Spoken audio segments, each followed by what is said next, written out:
देश में युवाओं को सामाजिक क्षेत्र में कार्य करने और लोगों की मदद में सहयोग करने के लिए दिल्ली में भारत युवा अवार्ड से सम्मानित किया गया।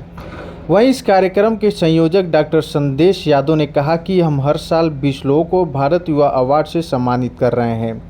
वहीं आगे कहा कि हमारा प्रयास है कि ज़्यादातर सरकार से जुड़े लोगों को सम्मानित करना है। वहीं इस कार्यक्रम के मुख्य अतिथि केंद्रीय मंत्री शांतनु ठाकुर, केंद्रीय मंत्री प्रताप राव और उत्तराखंड बीजेपी प्रदेश अध्यक्ष और राज्यसभा सांसद महेंद्र भट्ट, बीजेपी के वरिष्ठ नेता अशोक ठाकुर, सांसद राजेश गहलोत, पूर्व सांसद कांता कदम और कई वरिष्ठ लोगों ने कार्यक्रम में शामिल हुए।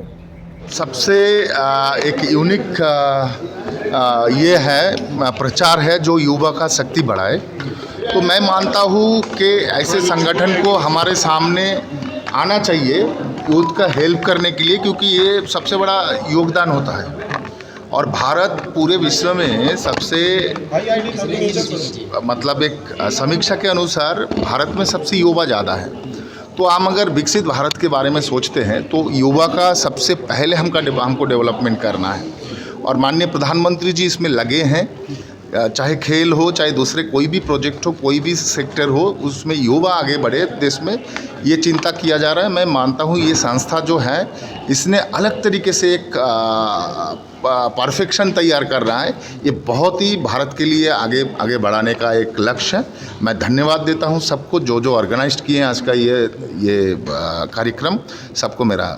शांतनु जी, आज एक सवाल और, आज मनु भाकर को जो है शूटिंग में दूसरा पदक मिला और भारत की पहली महिला या ओलंपिक में ऐसी पहली खिलाड़ी है जिन्हें एक ओलंपिक में 2 पदक मिला है। इससे जानकारी ये मिलता है कि माननीय प्रधानमंत्री जी देश में खेल का बढ़ावा जो दे रहे हैं। पिछले भी स्वर्ण पदक हम लोगों को आया था ओलंपिक में, इस बार भी आए हैं। तो ये एक डेवलपिंग कंट्री की तरह जा रहा है, डेवलप कंट्री की तरह जा रहा है, जो विकसित भारत का सोच। तो खेल भी एक पार्ट ऑफ स्किल है। तो हम लोगों का ये पार्ट ऑफ स्किल में ये पार्टिसिपेट करना, इसका मतलब है भारत को पहचान कराना। और भारत को पहचान कराना मतलब माननीय प्रधानमंत्री जी का जो सपना, फ्यूचर थॉट है, उसको वास्तवायित करना। Thank you. पुरस्कार जो भारत गौरव अवार्ड फाउंडेशन का इनिशिएटिव है, जब वो बड़ा पुरस्कार बना तो बहुत ज़्यादा हमारे यहाँ भीड़ हुई। तो हमने भारत युवा पुरस्कार का संचालन करना शुरू किया कि देश के लोगों को 2 कैटेगरी में हम लोग बांट रहे हैं कि भाई जो युवा हैं उनको युवा पुरस्कार में रखा जाए और जो हमारे लीजेंड लोग हैं उनको भारत गौरव पुरस्कार में रखा जाए। तो ये चौथी बार हमारा संस्करण है भारत युवा पुरस्कार समारोह का, जिसमें आज 6 मेंबर ऑफ पार्लियामेंट, 2 राजस्व सेवा के अधिकारी, 2 कला एवं संस्कृति के लोग, 2 प्रशासनिक सेवा के अधिकारी, इस प्रकार 2 पत्रकार। तो हम हर वर्ष 20 लोगों को भारत युवा पुरस्कार से सम्मानित कर रहे हैं। और हमारे यहाँ जो प्रयास है वो ज़्यादातर सरकार से जुड़े लोगों को सम्मानित करने का है, जो बाकी मंच से हमें अलग बनाता है। क्योंकि क्या होता है, मान लीजिए हम अपने प्रतिनिधि के बारे में जानते हैं लेकिन हम उसे सम्मानित नहीं करते, उसके कार्यशैली को हम सम्मानित नहीं करते। राष्ट्र में हमारी अपने प्रतिनिधियों के प्रति बहुत सारी अलग अलग तरह की धारणा हो जाती है। उस धारणा को तोड़ने का ये मंच है कि जो व्यक्ति किसी भी क्षेत्र में हो, अगर वो काम कर रहा है तो भारत गौरव परिवार के सदस्य, भारत गौरव अवार्ड फाउंडेशन की टीम का कोई ना कोई व्यक्ति किसी न किसी माध्यम से वहाँ पहुँचेगा और उनका चयन किया जाएगा। इस पुरस्कार में सभी प्रकार का कॉमर्शलाइजेशन बंद है। यहाँ व्यक्ति की प्रतिभा को सम्मानित किया जाता है, उसके काम को सम्मानित किया जाता है, उसके कार्यबोध को सराहा जाता है। और ये पुरस्कार दिन प्रतिदिन इतना बड़ा होता जा रहा है कि हमने भारत गौरव अवार्ड पुरस्कार को अपने को, भारत गौरव अवार्ड फाउंडेशन के उस इनिशिएटिव को 1 नेशन 1 अवार्ड और इंडियाज़ नोबल की तर्ज पर रखना शुरू किया है।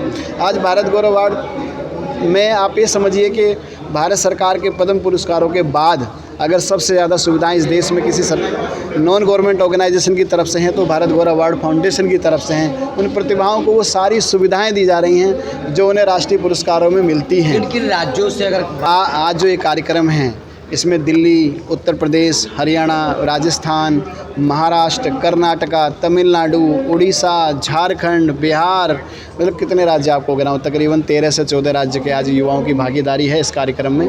और 12-13 यहाँ मध्य प्रदेश से 2 सांसदों को हम सम्मानित कर रहे हैं आज।